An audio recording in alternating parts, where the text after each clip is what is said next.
Follow the money. That's what I always say. You always follow the money. Yeah. This is Follow the Money with Mitch Moss and Pauly Howard on VSiN. Here we go. Welcome in. Follow the Money on VSiN, the sports betting network. Mitch Moss along with Pauly Howard. We are live in downtown Vegas from the Circa Resort and Casino, and we are closing up strong this week with a 3-hour banger.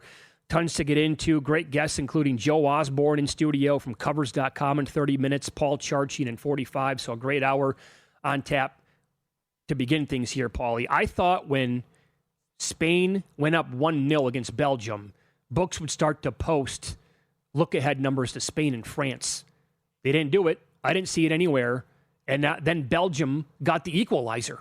The first goal that Spain allowed the entire tournament so far. Mm-hmm. So that's where we are at right now. Halftime of this quarterfinal match. Spain won, Belgium won, and all those tickets on Spain to win to 0 up in smoke. Unfortunately. Too bad. First goal they allowed in over 600 minutes to Catalara with a header. Spain was 1,800 in play to qualify. $5 in regulation. They have not lost in regulation in 35 matches. They're $1.40 in regulation. They are $3.40 to qualify. 10-1, 11-1 to win in penalties. Extra time, Spain 5-1, Belgium 16-1. I can't believe they conceded. Oh, man. It was a great header. It was. And this whole disrespect, nobody thinks they're good, and maybe they could actually get to the Final Four here. Yeah. Speaking of Belgium. I did earlier this morning, up bright and early, for the Scottish Open and for the men's draw in Wimbledon in the semis there. I did before Sinner took on Joker. It's something we talked about for the last couple of days. Here's the parlay that I put in. I put in Sinner along with Spain to qualify. There's some heavy juice on both of those, and I tied it into Max Holloway tomorrow night. It paid plus 120. So we'll see. This is probably going to be sweaty the entire second half, and if it goes to PKs, I'm going to hate life. Yep. I know. It got kind of like Pedro in his heyday when he was dominant with the Red Sox. Okay, there's your run. That's good. I thought it was they got the early goal. That was it. And they were going to win 1 or 2-0. But credit Belgium. They keep coming back. And lucky to be here with the Senegal performance. And then they blew us out. But most people wanted to talk anti-USA and not give Belgium credit. But at least they scored, and this thing's interesting. Sure. You got juice. By the way, I tweeted out a photo at Mitch Moss Radio before the show started. A shot here of the Circa Sportsbook. Almost packed. And we're talking about this match started at noon Pacific time. And by the way, when Belgium scored, it was like dead silent in here. So everybody's on Spain one way or the other. I cannot even, if this place is packed at noon for Spain-Belgium, I cannot even imagine what USA-Spain would have looked like. And you said 65 million people would have watched. Now that numbers came out, it could have been more than that. Could have been 75 million. Who knows? I don't know. The start time was tough. I don't know. It would have been interesting to see. But I think people would have said, well, I'm taking a 3-day weekend and watching the match. Could have been. On a Friday. With enough notice, sure. Mm-hmm. That's possible. Could have happened. No doubt. The Golden Boot, very interesting again after yesterday. Messi and Mbappe with 8 apiece. How are you approaching Norway and England? And I ask that with Holland at 7 goals. This dude has taken off like wildfire across the entire world. The States, no exception. So he's so popular. The Instagram accounts, the Twitter accounts. Did you know that in Norway, I heard this last night, his jersey has sold out completely? I believe it. I looked today. Yeah. I'm going to buy one at some point. I've fallen for this dude big time. Corey, don't keep that, please. And throw that in my face down the line for anything that would be unnecessary. But I'm going to buy an authentic like Norwegian jersey of him in the World Cup. I got to do it. I did England to qualify, BTTS and Alt over 1.5 plus 180. That's plus 180. Did that. Yep. Meatman's concerned about the weather because it's going to be so hot, and he's already on the under. But I think it's going to be 2-1 England, and hopefully both the 2 stars score, which we have that as well in shots. You can parlay all that stuff too. And if that comes in, it'll be another bloodbath, and it'll be good for the players. I got to say, if both guys don't score, going to be a little bit disappointed. Sure. Yeah. That would be a great cherry on top leading into Messi if he can get another one in to close out the quarters of this tournament.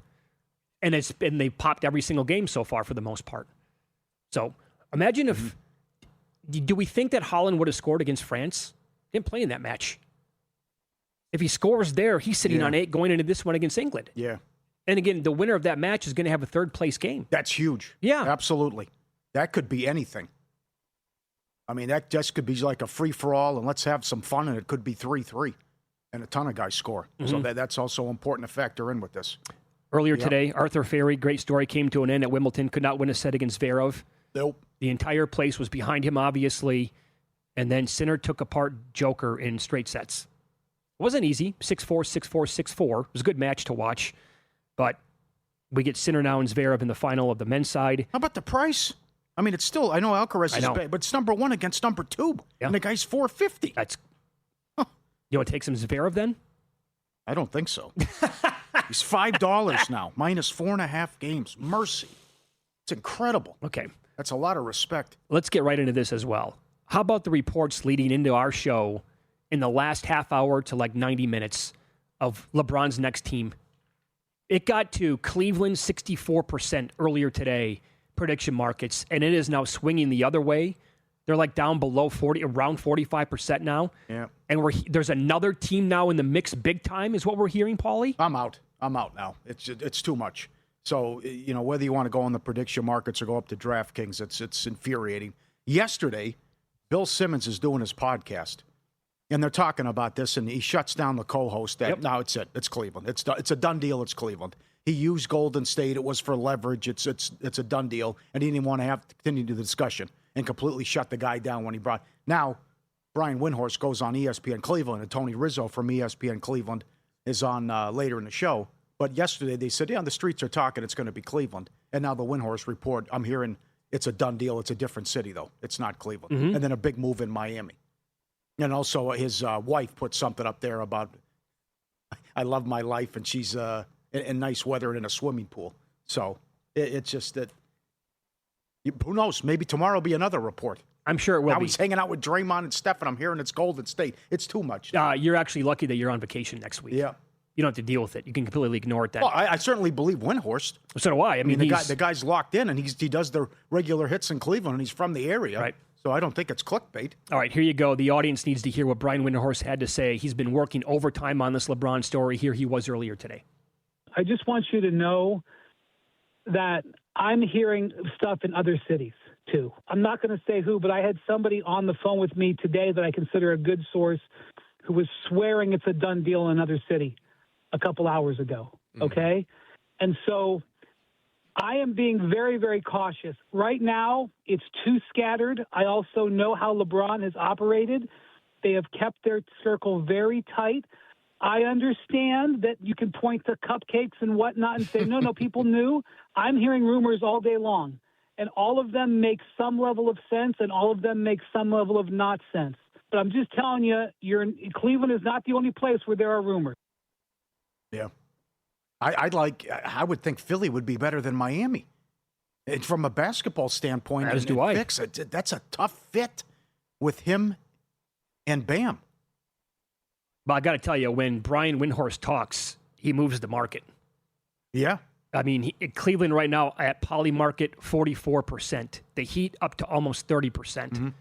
Don't you think Philly's a better fit basketball-wise than Miami? Oh, I absolutely think so. I mean, I still don't love the ceiling at all for Miami if he goes there. Mm-hmm. And right now, I mean, the ceiling for Philadelphia, that would mean that everybody would stay healthy. And I'm not saying like 82 games out of Embiid. Let's not get nuts here, but he's there for the postseason, plays a lot of the regular season. The ceiling for Philadelphia is the best team to win that conference. If LeBron goes to Miami, what are they still, the 5 seed? They still have a lot to work. Yes, they do. To do, and that might not actually take place until next year because they don't have a lot of money to fill out the roster. And all this talk, by the way, that Golden State was out. Yeah. So they were earlier today at 26%. That's the other thing. There's reports about what are the 3? Oh, it's been narrowed down to 3, and then now it goes back up to 5. And now, is Golden State out or not? Well, if you believe the prediction markets, and at this point, it's been all over the map with this. That was kind of expected, I think. But Golden State has 16%. Philadelphia has 8%. You can always buy the no on this stuff, too. Mm-hmm. So they're telling you, I mean, if this is accurate at all, that Golden State has a better chance than the 76ers. I don't know. And we were, again, earlier this week, it was down to 3 teams. Golden State was out. Yes. Those were the reports. Prediction markets are like, we don't see it that way at all. Yeah. Uh-oh. Yep. Goalie came out there for Belgium. It also changes things, too, about what's going to happen in Toronto. It's just embarrassing for the league. But the other thing is, now that all the facts came out, Toronto was told this in advance. Yeah. About, hey, be warned that something could happen here. But they also thought that this was going to be done by the time this was consummated. And that's a travesty. It's like, okay, keep billing those hours, right? Keep letting those lawyers go to work. An 11th month investigation. Well, how about this? And Paul, this is absolutely going to be relatable to you. I'm driving in today listening to Money Moves. Will Hill was on. Will Hill's like, I did a podcast back in like February or March, and I said enough already. Okay. Think about that. Yeah. And here we are, and it's like, no, we don't have any resolution. And the guy's been traded, in theory. Yeah. It feels like the Pablo Torre stuff was 2 years ago. I know it. With the smoking gun or whatever I have in paperwork. That feels like, you're right. It feels like that was immediately at the beginning of the basketball season last year. Yeah. And still nothing? Drop the hammer, Silver. Come on. This never would have happened under Stern. Under 3.5? You feel good about that? Spain already had a great chance to begin the second half. No, I don't feel great. You can bet it all you like. All right. I think we're going to penalties. Win, lose next. The World Cup has been the perfect storm. How popular has it been? How about the best non-NFL number since 1994? Details on that coming up next.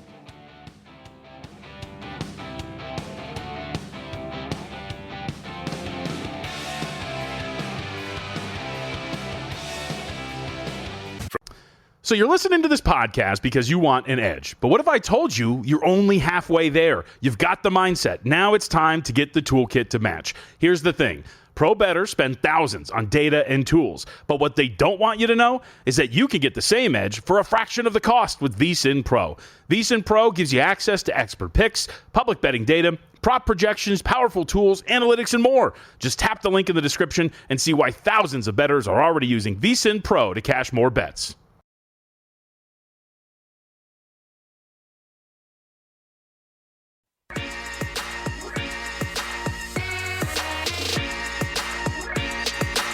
Win Some, Lose Some is sponsored by the Sharp Plays. Were you a winner last night? Wow, winning. Or was it a rough one? Well, they can't all be winners, can they? Loser! You're a loser! Pauly Howard recaps the night in sports betting in Win Some, Lose Some. Spain and Belgium tied at 1, 53rd minute. France 2-0, 8-1 to win by shutout, plus 140. Clean sheet, plus 105. Mbappe misses a penalty. Will France miss a penalty, 7-1. Mbappe first goal, plus 270. Anytime, $1.10. WNBA, Fever, plus 1.5. Bet went off the favorite at 1.5. This was on 1 with 2 seconds. But 2 Cunningham free throws put it on 3. And again, it goes over. Dream, 9.5 up to 12.5. Won by 11. Most runs in baseball, daily specials. Yankees busted out of it, 25-1. Subscribe, be part of the team, vsin.com. Our radio and podcast friends, you always want to see these tweets and videos. At Pauly Does Vegas on Instagram. Send them in. We'll put you on. This is like Costanza with the shrimp. It's Seinfeld episode. How good is this with the hippo? This is a great... Look at... Just... Oh, no, wrong one. Oh, no! Veggies. They got the one with the veggies? Damn. We didn't have it. That was from yesterday. I wanted to go out strong. They just sent in a whole veggie cart for the guy, and it was like, how much can you get in a guy's mouth? Is that right? They were just throwing different stuff at him. Okay, next week. That one is fantastic. Bad beats, aces. Did you see this? 8.5. Oh, yeah. 9.5. Outscored by 9 in the fourth quarter. But it's a 14-point game with 50 seconds left. Portland hits a 3. They get a stop. Final possession. Hit another 3. And they dribble it out. And it falls 8. Incredible. That was tough. Oh! Insanely good chance by Belgium, and they couldn't score. Wow. Tough. Sports calendar never stops. Sharp Plays covers it all, winning for 15 straight years. All of it documented. Logs posted publicly, sharpplays.com. When they move, the books take notice. Advanced AI, trusted insider intel, respected, watched, and feared. Start winning with them. Sharpplays.com. Go get it. I don't know, man. This match looks pretty open to me. I think we're going to get more goals here. At least the opportunities are going to be there. Can they actually convert? We'll see. Want? What do you want? Over 3.5? What do you got for over 3.5? Yeah. I don't think it's going to go over 3.5. Under minus 130. Plus 120 now, over 3.5. Yep. Under 4.5, minus $5. Spain in regulation, $1.15. Draw plus 160. Okay. Here's what I was talking about, by the way, before the break. The combined viewing on Fox and Telemundo. This is, so viewing in the United States. USA and Belgium had 50.1 million. Mexico, England had 46.7 million. The most watched non-NFL sports events in the U.S. since the 1994 Winter Olympics. Why? Was it? Yeah, Kerrigan and Harding? that's correct. Oh, God. Galooly?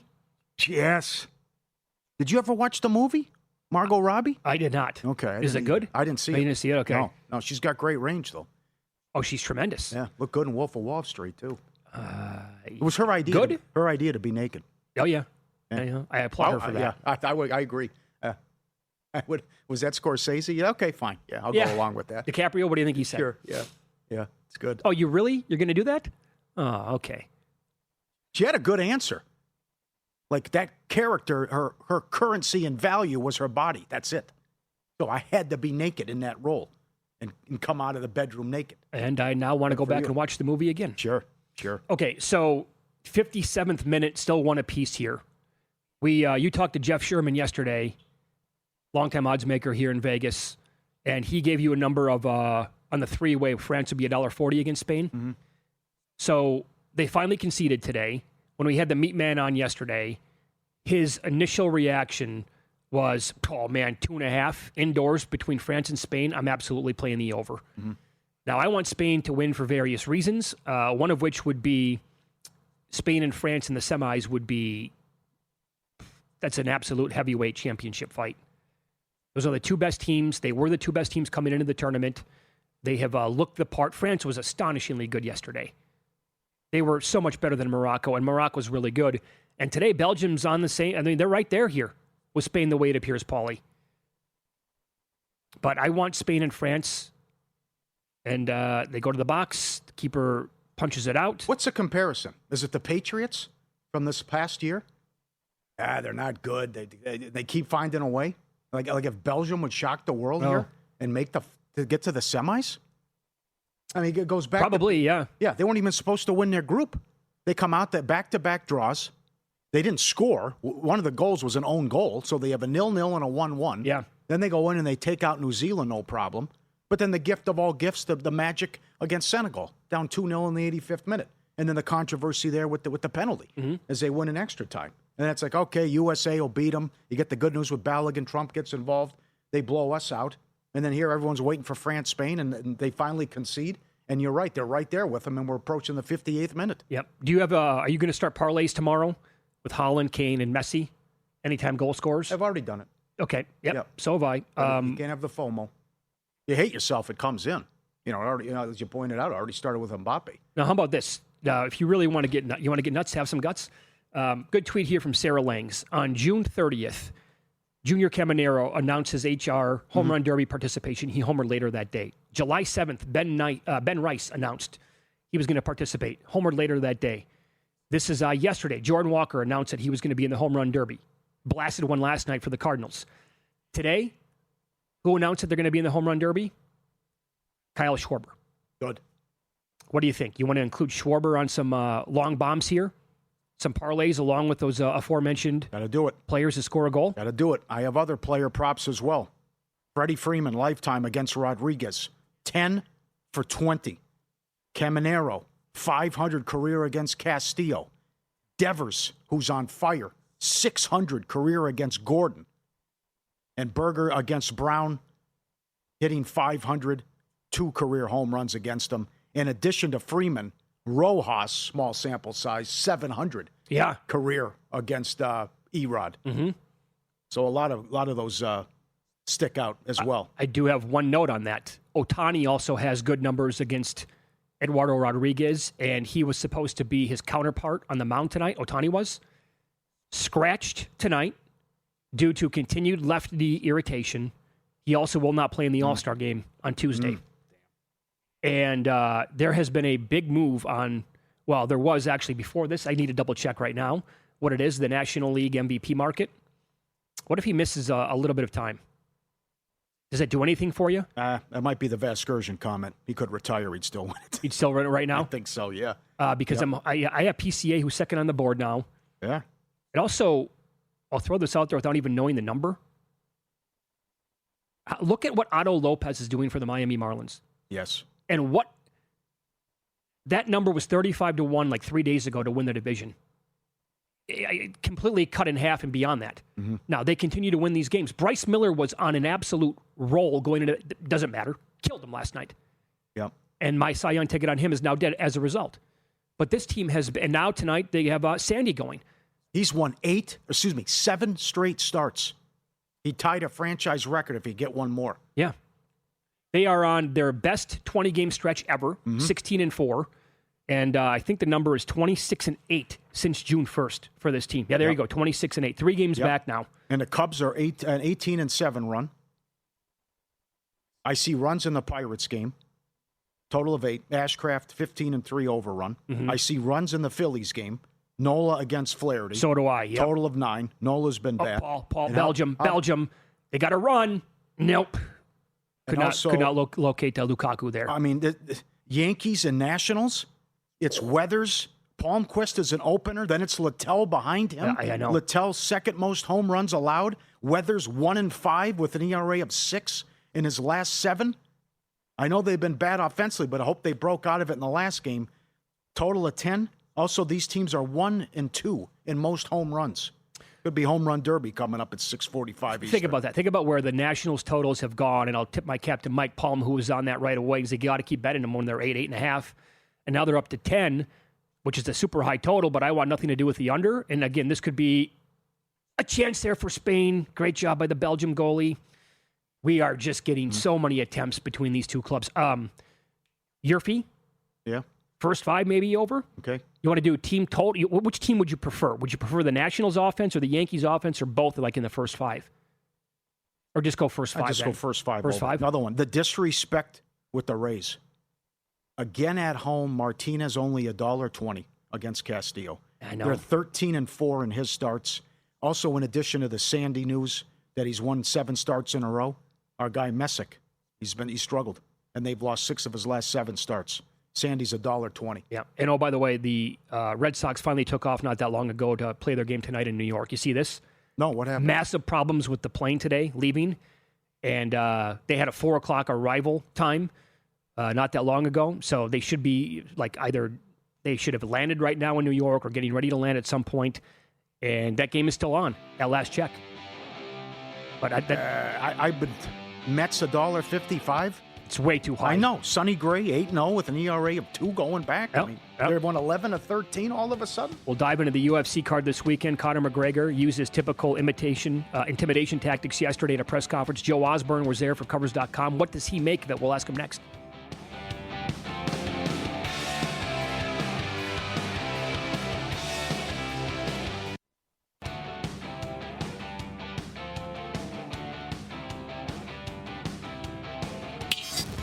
This is Follow the Money on VSiN.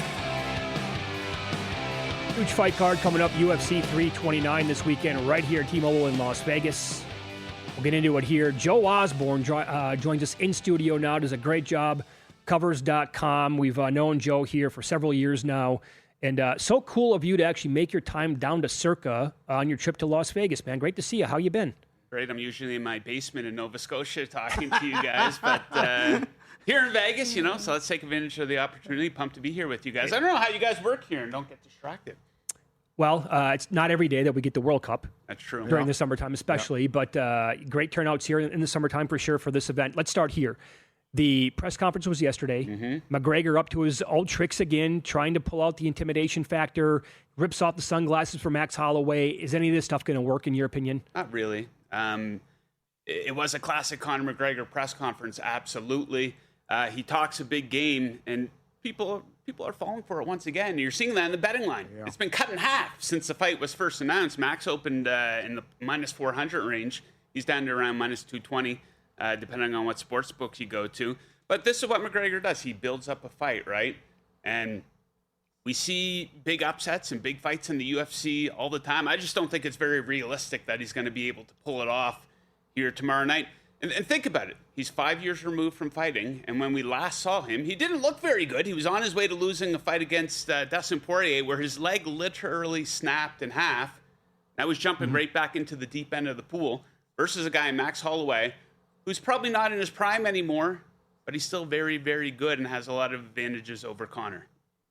Are you buying any of what he was selling in terms of, I got caught up in the fame and the lifestyle, and also I was endorsing Proper 12, whatever it was, and every time I left the house, I had 2 bottles of alcohol, and I had to be gregarious and party and do shots. And well, I saw that clip, and he was acting like he didn't party much beforehand, and all of a sudden he's promoting this liquor brand, and that introduced him to alcohol or something like that, and that's what got him into trouble. So no, I'm not really buying into that. He's doing a good job building the fight. I will say, my opinion on the outcome of the fight aside, he does seem a little bit more calmer, a little bit cooler, a little bit more collected. Not a whole lot of negative energy compared to some fights we saw in the past. When we last saw him 5 years ago against Dustin Poirier, there was a lot of negativity. He seemed to be forcing it in the build-up to the fight, trying to build it. So he is very focused, so I will say that, to be fair. For those of us who want to really hit Max Holloway here in the betting market, should we just wait until tomorrow? It seems to be trending in that direction. I think last week Max got down to around minus 210. He's been bet back up to around minus 240 now. So that seems to be the way it goes. Casual betting interest, seems to take place the closer you do get to a fight. The way I'm betting this fight, I'm going to take Max to win by TKO/KO, minus 120. When Conor wins, he wins in dramatic fashion. But when he loses in dramatic fashion as well.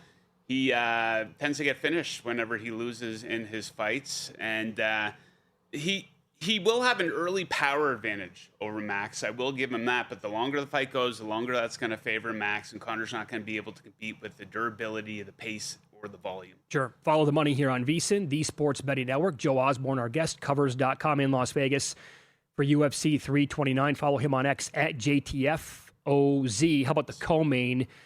St. Denis takes on Paddy the Baddy. Do you like the dog here in Paddy? No, I like the favorite. I think Benoit St. Denis, he is an undervalued favorite. He's one of the hottest fighters in the division.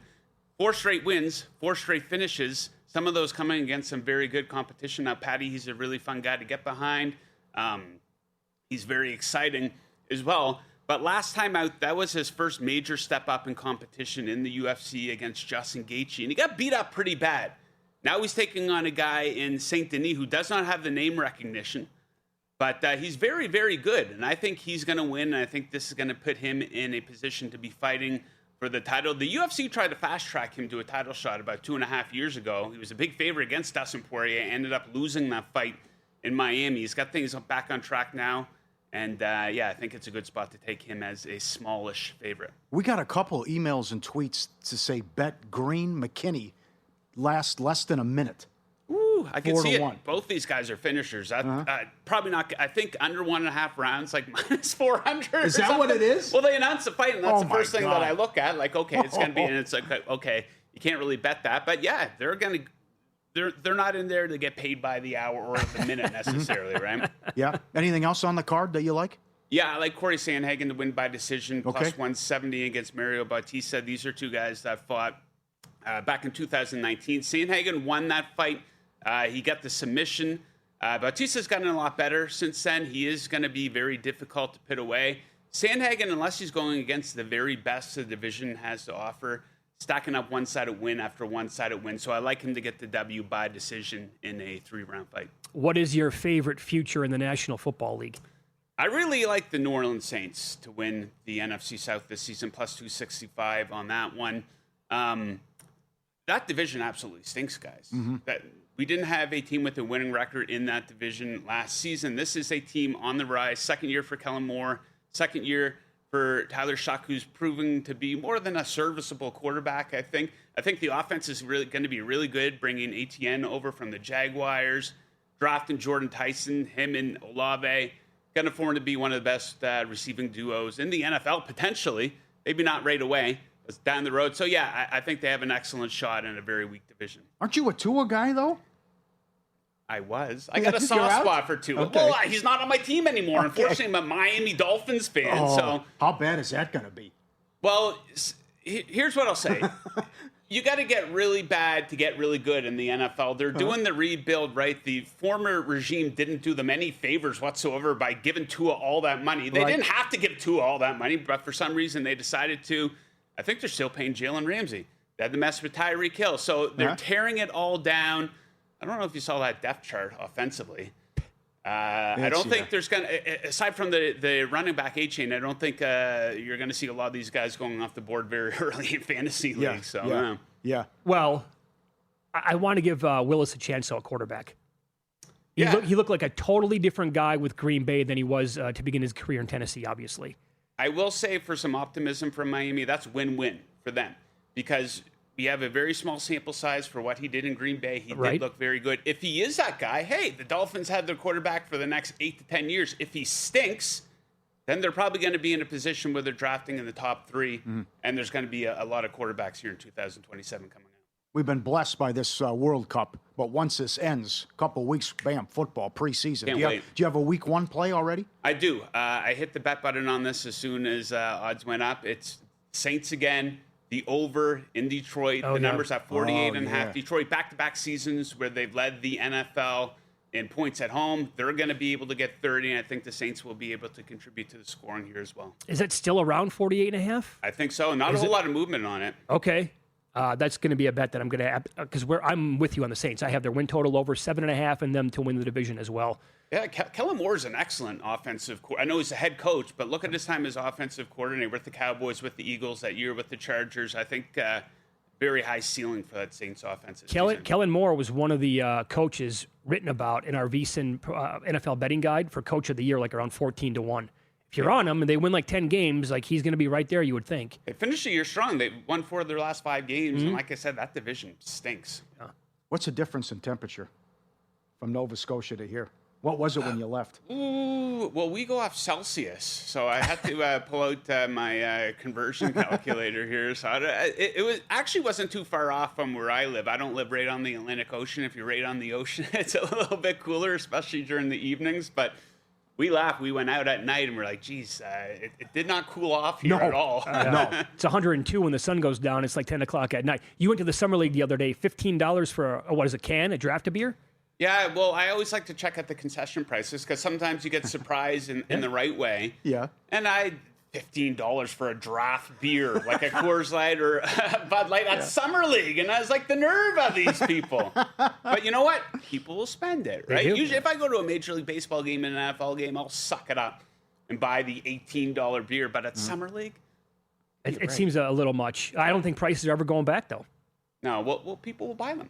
Yeah. I was surprised by that, too. Thanks for coming in, buddy. Great to see you. I appreciate you guys having me. Enjoy the fights on Saturday. Enjoy you too. If you're betting at Circa for a limited time, you can fund your wagers with crypto using BurraPay and pay no BurraPay transaction fees. Fast, secure, another way Circa continues to innovate for sports bettors. Visit BurraPay.com to learn more. Take advantage of fee-free crypto wagering before August 31st, exclusively at the Circa Sportsbook here at Circa Resort and Casino. BurraPay transaction fees are waived as part of the campaign standard. Cryptocurrency network and exchange fees may apply. Again, you can follow Joe Osborne on X at JTFOZ in Las Vegas for UFC 329, covering the event for Covers.com. World Cup quarters right now. Spain, Belgium, 1 apiece, 78th minute. And the chances of kind of... it was hot and heavy there for a minute, Pauly, but they've kind of died down now in the recent minutes. You got a shot under 2.5. I thought that ticket was done in the first half. This thing might die now. Yeah, it's trending that way. So we talked NFL with Joe there. More on that coming up next. Friend of the show, Fantasy Football Hall of Famer Paul Charchian is going to join us. He has a future bet for every team in the NFC North. He'll break it down for you next here on VSiN.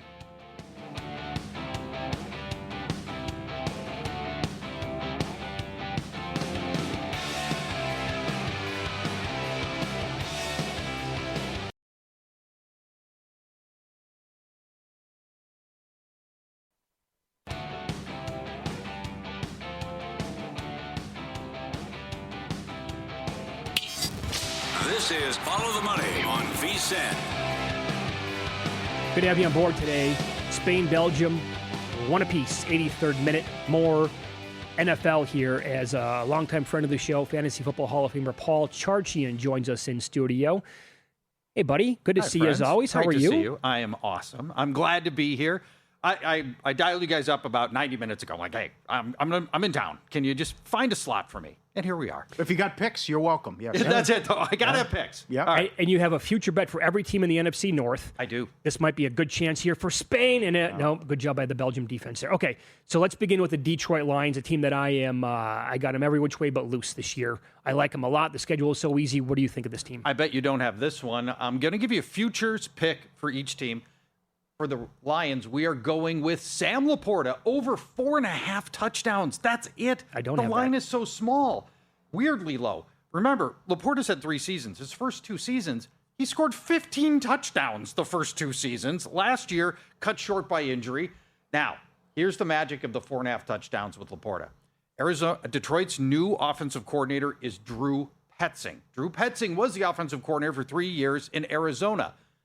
The most targeted tight end in the NFL over those 3 years with Drew Petzing was in Arizona in Trey McBride. Yeah. Most targeted end zone tight end, Trey McBride. 18 targets in 3 years. Over that same period, Sam Laporta only averaged 3 targets per year. So we're going to see a big uptick potentially in Laporta targets in the end zone. We only need him to get to 4.5. Laporta's already proven himself at the goal line, by the way. This is a little bit nerdy. Laporta gets a massive 48% touchdown rate on goal-to-go passes to him. 48%. That is the equivalent of Derrick Henry getting the ball inside the 5, a 48% conversion rate. That's Sam Laporta historically on goal-to-go passes. He scores 48% of the time. I think, barring injury, this feels very, very hot. Very over good. 4.5 touchdowns. You're going to hurt my feelings now. Super Bowl, win the division. I love the acquisition of Murray. Yeah. Don't tell me the Vikings are going to have a down year. I'm under the win total of 8.5. Oh, and here's why. And this is my favorite team. I hope I am wrong. It's because the team's got no depth. Pauly, the Vikings, you go 4 straight terrible drafts, like D-, F+ level drafts. And your team doesn't have any young talent behind its starters. The Vikings pick a position. You can't find a qualified starter behind the starter, or just NFL ready player. Behind Justin Jefferson and Jordan Addison and Juwan Jennings is somebody called Jashawn Jones would be the next man up. Behind your starting tackles, somebody called Ryan Vandemark. Your defensive line lost Jonathan Bernard, and they went D-line in the draft, but behind them, there's somebody called Tyrion Ingram-Dawkins. I mean, they just don't have depth. Now, if you told me the Vikings are going to stay healthy all year, I'd be all over the over. Don't know about that. The other big issue you have to consider, the Murray acquisition probably works out okay. But Kevin O'Connell, who's been great with these Sam Darnold, Kirk Cousins, those are under center, stand tall, read the play, deliver strikes quarterbacks. Okay. Kyler Murray's none of those things. And maybe Kevin O'Connell is going to adapt what he's always done and turn Murray into a good pocket passer. Don't know. To me, that's a big variable. That's why I'm under 8.5. All right. I hate the Watson contract. They lose Dobbs. Agreed. What happens with Green Bay wide receiver? I love this angle as well. The Packers lead the NFL in vacated targets. 170 passes evaporated from that roster in this offseason. Romeo Dobbs is in New England. Dontavian Wicks is in Philadelphia. There's others as well. Tucker Kraft coming off ACL, Pauly. His status, totally unknown for the start of the season. Is he going to be fully active week 1, week 5, week 10? We don't know. Matthew Golden, coming off one of the most lackluster seasons in the history of first-round rookies. Yes. 29 catches, 0 touchdowns. Statistically, he is in a very small group of first-round rookies like Darius Hayward-Bust and Laquan Treadwell and Josh Doxson, Kevin White. Those guys almost never revert into being the legitimate first-rounders you'd hoped. And then there's Christian Watson, who's never stayed healthy or been a high-volume guy. That only leaves us with one player, Jaden Reed. Over 649.5 yards for Jaden Reed. There's nobody else to throw a ball to. Stylistically, Jaden Reed's a lot like Deebo Samuel. He's shorter, he's strong, he's really good, breaks a bunch of tackles. Matt LaFleur is going to manufacture looks for his one really dependable go-to receiver, Jaden Reed. Reed, this is an offense that averages under Matt LaFleur 4,000 passing yards a season. his top receiver is going to get 650 yards. So Jaden Reed over 650 yards. Okay, great breakdown. And oh, by the way, Spain just scored in the 88th minute. This is Heartbreak Hotel for Belgium. Horrible job by the keeper. Well, it deflected off of him. He thought he had it and it bounced off his hands, I think. I don't know how he didn't get the rebound, though. That's incredible. Oh, what a bad beat. Tough. Oh, man. Okay, so you didn't throw Troy Williamson at me. I thought you were going to throw that right in that conversation, too, the next probably. Yeah. Okay. No, by the way, I think Green Bay non-playoff team. That is a possibility. Really Micah is. Parsons recently said, "I'm back at the earliest mid-October." Right, and look what that defense just got smoked when he wasn't on the field. Yeah. Good point. Agree Good with point. the Watson contract. Bears, great story. Love what Williams did. Ben Johnson. Yep. We saw Loveland with a couple big games in the postseason. What does Loveland do? Loveland, we're going to go over 5.5 touchdowns for Colston Loveland. You may recall I went berserk in the second half of the season. You just mentioned the playoff run, which was also very good. From week 9 forward, Colston Loveland was top 4 in tight end yards and touchdowns. Heck, we're trying to get to over 5.5 on this season. He scored 6 touchdowns between week 9 and week 18 last year. That was half a season. So now we just have to go over 6 touchdowns on the whole season for Loveland. They also have got a massive deficit of vacated targets because DJ Moore is now in Buffalo. He vacates 85 targets, and get this, DJ Moore was their most targeted wide receiver on plays in goal-to-go situations. He's gone. So where are those goal-to-go passes going to go? How about Colston Loveland? Why not? Luther Burden's going to get a big uptick in playing time, but he's not a goal line guy. Last year, Luther Burden didn't have a single target from inside the 5. So where are all those DJ Moore targets, and especially the inside the 5 goal-to-go targets going to go? Colston Loveland over 5.5 touchdowns, -110. I think the Bears are the trickiest team for me at this point. I'm going to do way more research before the season starts on them because it screams negative regression from last year. Yeah. Based on turnovers and also all winning the these games. wins. Craziness, right? Yeah, right. However, the Ben Johnson, Caleb Williams combo, I absolutely love the combo there. Loveland, Burden, Odunze, all big hits in recent drafts, young ascending players. You know, you can talk about these incredible wins that aren't repeatable, but also they learned how to win. Right? The Bears learned how to win close games. Remember how bad it was before? All they did was lose those games before. Yeah. Hall of Fame prediction last year. JSN over 950 yards. What a call. That was awesome. Anything interesting or funny going on in fantasy drafts? Any surprises? Well, the one thing I think that you have to give some thought to, and we'll talk about it more as I think the preseason goes on, is Jahmyr Gibbs sitting on perhaps a legendary season? I mean, are we talking about like 2,500 total yards? I mean, this is, you take David Montgomery out of that offense, and we could be looking at a monster season. And for me, he is the absolute lock at the top of every fantasy draft, Jahmyr Gibbs. There's also this too. I never saw 10-1 available on him for Offensive Player of the Year. It's generally a market where I don't want to take the short shot or the favorite, whatever. Right. However, I really want to be on him this year. But he's like plus 750 to win that award. Would you dive in or no? No, there just isn't enough value there because it's all injury now. It's really just an injury play at that point because there's no value in that number, unfortunately. I'll give you but Bijan too, potentially in that offense with that new head coach. Like I like Stefanski. I do too. I like Stefanski a lot. Huge dealt upgrade. a horrible hand in Cleveland. Totally agree. So Bijan could be like 1A. And that's, Captain Obvious checking in here, but super good players and Tyler Algier not there anymore either. So more touchdowns should come for Bijan Robinson, which we would love to see as well. Are you up to date on TV shows right now? Yeah, a little bit. What do you got? We've been watching a lot of I'm spacing right now. The network? Well, everybody says I need to watch Widow's Bay, except you two. You're the only contrarians in my life. I don't get it. I don't understand. Well, you might like it because you like weird, funky shows as well. I like thinkers. I don't really get the point of the show. Yeah. It could be like under this. There's a town in New England that's cursed. Yeah. I just think overall it could have been like the writing's good, but like it, I don't know. Could have been yes. Could have been way better. Yes. DTF St. Louis. Oh no. Yep, really enjoyed it. You hated it? Are you serious? Yeah, I liked it a lot. Was that weird? That thing got weird. It was weird, but it was good weird. I like this guy's a tough critic. Yeah, you are tough. Yeah, you are tough. It was a bizarre ending too. Yeah, a little bit. It started off great, and then it We had a good acting. Very good I'm a acting. fan of Bateman. Watch Cape Fear. Yeah. Everybody says it's great. That's- Barnum's absolutely good. gripping. Yeah. Barnum Javier as a Bardem is villain. Awesome. Yeah, there you go. Follow him on X at Paul Charchian. Great to see you, buddy. Thanks, friends. Up next, Spain-Belgium match almost over, we think. And we'll look at the winner of this match taking on France in the next round. Malcolm Bamford's going to join us, Sports Gambling Podcast, analyze it with his best bets coming up next.